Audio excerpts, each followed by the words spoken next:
যারা আমাকে একটু ভালো করেছিল তারা প্রথমে একটু অবাকই হয়েছে যে আমি এত দৃঢ় কেন হচ্ছি এই সামান্য একটা মেয়র পদ, যেটা মেয়াদও হয়তো বেশি দিন নাই যেভাবে বলা হচ্ছিল। কিন্তু এখানে আপনারা পরবর্তীতে লক্ষ্য করেছেন যে there was a greater story behind the whole যেটা হয়েছে আমার সাথে। তো সেখানে আমি মনে করি বর্তমান অন্তর্বর্তীকালীন সরকারের উপদেষ্টা পরিষদ তারা তাদের নিরপেক্ষতা হারিয়েছে এবং এই উপদেষ্টা পরিষদ বহাল থাকা অবস্থায় কোনোভাবেই একটা কাঙ্ক্ষিত গ্রহণযোগ্য নির্বাচন অনুষ্ঠিত হতে পারে না। এই বিষয়টা সরকার যত দ্রুত উপলব্ধি করতে পারবে আমি মনে করি যে এটা সকলের জন্যই মঙ্গলজনক হবে। আমরা কিন্তু তাদের শত্রুতা করছি না বা তাদেরকে হুমকি কোনো কিছুই না।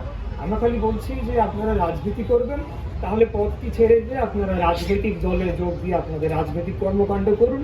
আমরা আপনাদেরকে স্বাগত জানিয়েছি। আমি বিশেষ করে নিজেও একজন যদি বলেন তরুণ প্রজন্মের, সেই হিসাবে আমি তাদেরকে শুরু থেকেই সমর্থন করে এসেছি এবং আমি চেয়েছি এরকম একটা পার্টি দাঁড়ায়।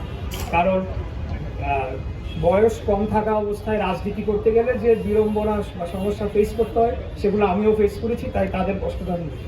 কিন্তু আমরা দেখলাম যে পরবর্তীতে নতুন বন্দোবস্ত নামে আসলে জাতিকে কোনো কিছুই দেওয়া হয় নাই।